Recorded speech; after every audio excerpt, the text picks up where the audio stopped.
to my shop, and actually we're in the dining room today. I brought the rough cut buffet, mahogany buffet now, and it is in roughly the position where it will live. I've got it lined up against the back edge of the old countertop. There is formica here on the back lower edge, which I will remove, and I'll replace that with some mahogany veneer to make it match this. And same thing under here and down this way. And then today's goal is to scribe along the wall here, to scribe a line that matches the outline of the tiles and the curvature of the wall. So we'll be doing that in a moment. I also wanted to get a feel for just how big this is going to be. Right now I have about 4 inches of overlay here at this end. We're going to lose about 1 inch when we cut that end in, so I'll bring it back and we'll take another look tomorrow and see how it feels. My original thought was to put 1 inch of an overlap here as the final cut, and then bring it to here and then put the 6-inch radius here to make it a pleasant size. It's not so big that the chairs that are here, they still slide under, and it's not intruding into the room any more than the chairs were, so it's not going to be so grotesquely big, but yet it's still going to be nice and a good size that will have so much more room to do a buffet layout, which was the original goal. The countertop that's here is very, very slender. It's not about that big, so it's almost twice as big as it was. So the capacity for a layout is much better. So that was the original goal. Let me reset the camera and then we'll do the scribe at the end. Okay, so here we are all set up. Watched a number of videos that talked about the best way to do this. And I've got my little flub here from when I did my jigsaw. I did not cut this correctly, and so I ended up with a funky notch. And they said take the deepest valley that you have to adjust for and start with that dimension. This thing undercuts a little as well, so I'll start there. And so I'll bring this back.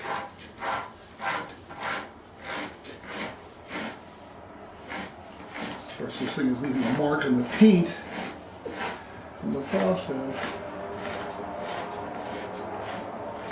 Okay, so that's getting us up to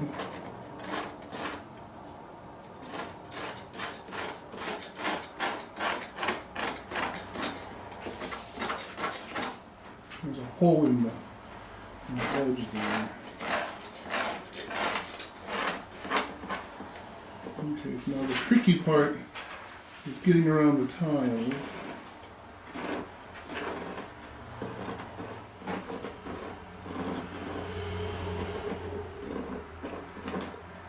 There we go. Looks pretty good.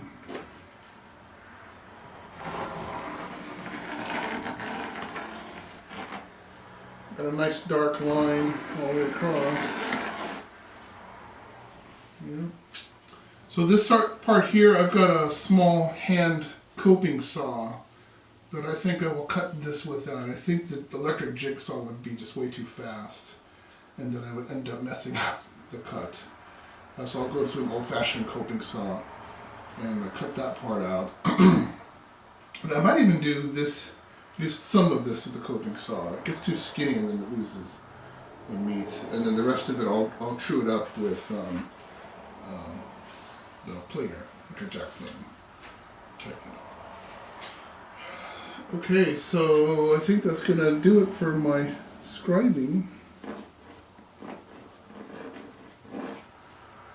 It looks like it's the right shape. It's still right, yeah.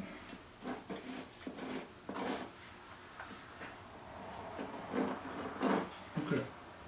I'm gonna reset and go back to the workshop so we can do the cutting.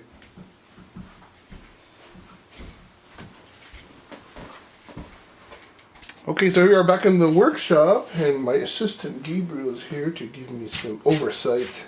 So here's the pencil line that I drew that goes right around the tiles on the end. And I've got one of my trusty coping saws here. These are an age-old tool. I remember using these in high school way back in the 70s. But there's a screw here in the handle for tightening. You can see it kind of tightening up. Well, you can't, it's out of focus. It tightens up the cutting blade. The cutting blade is very skinny. You can see there. And it's got these two little wings here and here. Where am I? Am I facing the camera? No, there we go. So you can turn these together, and that's how you turn the blade. So it makes it easy to go around an unusual shape. So you can turn it. You can see it there. So you can turn it like that. Any kind of direction you need to go. Makes it easy to do an unusual cut. Like this one. So here we go. Unfortunately, this mahogany is very soft.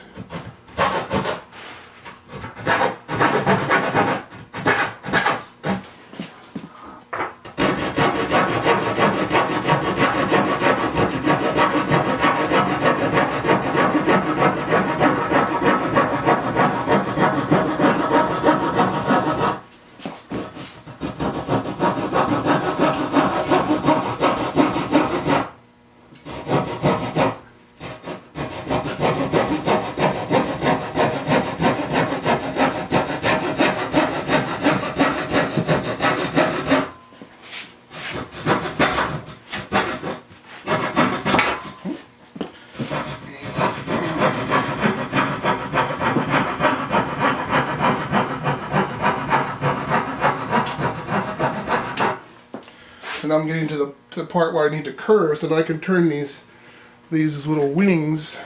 So now they're hanging back about this angle, and I can. And that way the hoop comes out over here. It'll clear the work, makes it easier to cut.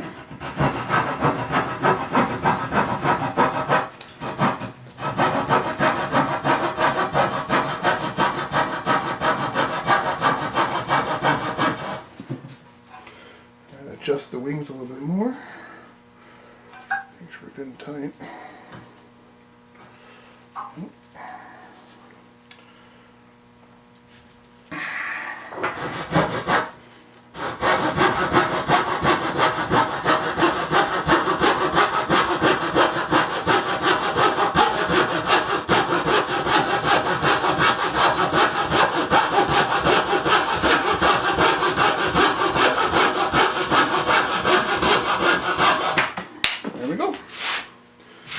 So it's pretty close. We need to kind of sand it to kind of straighten it out a little bit.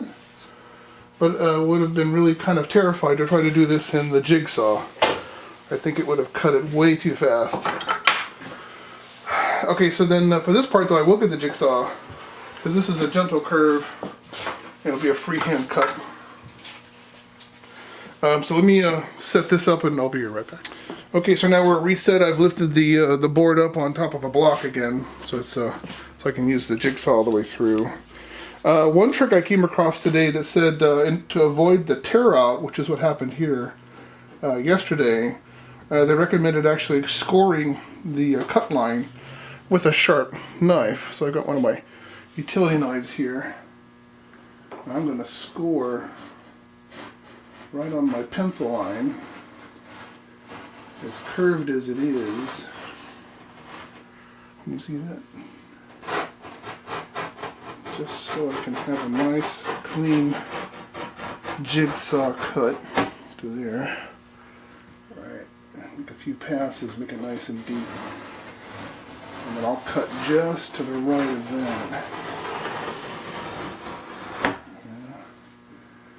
Yeah, it's a big curve. It must be about a 10-foot radius curve that wall has right in this vicinity, and this is actually the original back wall of the house from when the house was built way back in 1948. So that kind of explains why that is. Alright, so safety goggles are on there. Dust mask is on. And Let's see if I can do this in a good shot. I've got another 3 inches to play with in case I mess this up. I can do this again, so I'm going to take it nice and slow so that I don't have to do this again.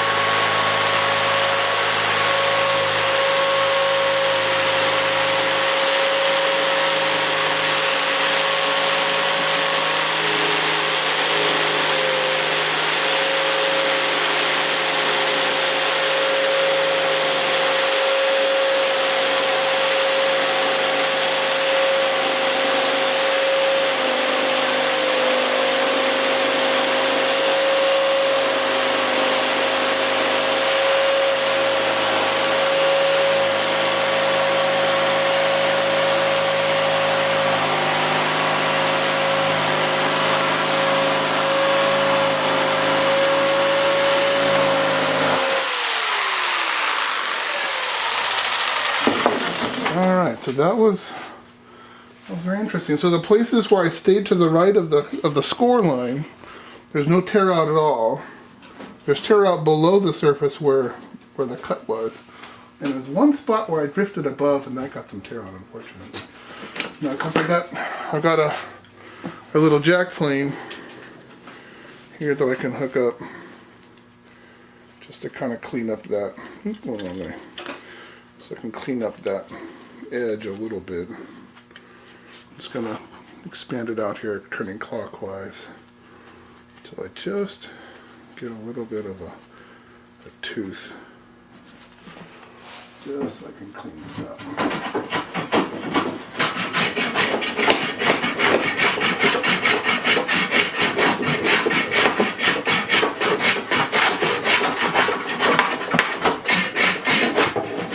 Of course, the other danger is if I come out here with the jack plane, I can knock this out in because I'm cutting across the end grain, so I gotta be careful there.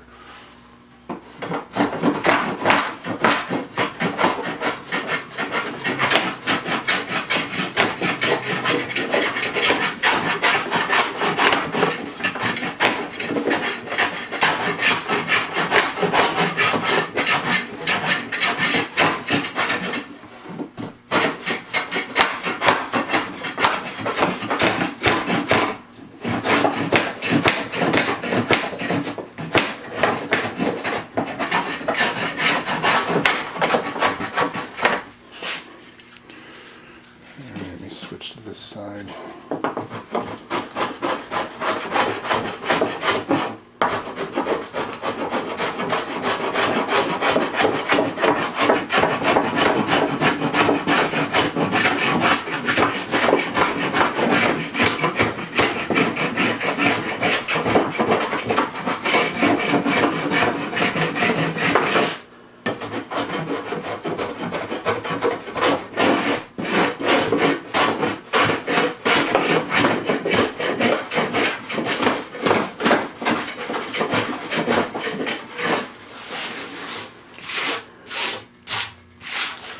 Okay, so that's a pretty good line. It's very close to the pencil mark. In fact, I think it's just pretty much right on the pencil mark, and I've kind of smoothed it out a little bit.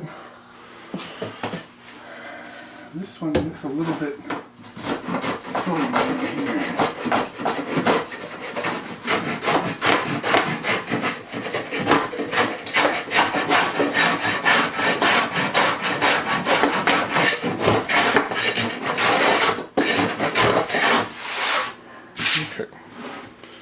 I'm going to call it right there. So I did a good job. I got a nice little sliver off of there. And okay, so that's going to do it for tonight. I'm going to take it back in and do a test fit, and I'll do a short segment from there. But that should wrap it up for tonight's effort. And then tomorrow we'll come back and we'll figure out where we're going to notch in the stove, little stove cutout over in this section over here. And that'll be tomorrow. Be right back in a minute. Okay, so here we are back in the dining room, and just checking the fit. I'm lined up against the back edge like before. I've got a little bit of a gap here. I didn't account, I think, for the width of my scribe to make sure that would fit well. And then along the wall, there's a little bit of a gap as well. And this one, if I look on the edge here, this edge has a little bit of a taper to it. It's not square. Let me reset the camera so you can see the detail. Okay, so you can see here, there's a little bit of a gap, 1/8 of an inch. So I need to definitely plane this and undercut it a little so that it'll be more tightly up against the wall. Otherwise, the gap to the wall, I think, is really perfect. And it's the same thing here. I need to undercut this a little bit to make it a little more tighter. And my only flub is this little tiny gap right here, unfortunately, right here in the corner, which I don't think I'll be able to correct. I don't want to lose a whole inch just because of that. I think that'll be fine. It's going to be covered with stuff that's on the countertop anyway, so I think it'll be fine. Anyway, so okay, so here you can see the opposite side of the buffet, and then right here there's just a notch where the original countertop had cut in, and so I'm going to recreate that notch here. It's about about 1.5 inches deep all the way along. Once I've finalized that edge, then I can cut this in. But that's tomorrow's goal, and so we'll come back after that. Okay, so I'll do it for this segment. Thank you once again for those who have come along to watch these videos as we go through this Mahogany buffet project for my dear wife. She'll be home later on tonight. She's working right now. I'm dying to show her the progress that I have made today. Please do like and share this video with any of your coworkers and friends. If perhaps you have learned something from this process. I hope so. I'm learning, certainly. And then most importantly, please do press that subscribe button on the bottom so I can get an idea for how many people who are interested in the work that I'm doing. And I need, I think, 500 subscribers before I get access to some of the advanced features on YouTube. So I have a ways to go. I'm at 22 subscribers today, so it's 4 more since yesterday. Thank you so much for everyone who has subscribed to my channel. And I'll talk to you guys all very soon. We'll shoot do another segment, not necessarily tomorrow. We've got some activity going on Friday night, but Saturday certainly. It'll be a big push Saturday to get this thing cut and ready for finish coating. And talk to you soon. Thanks, bye.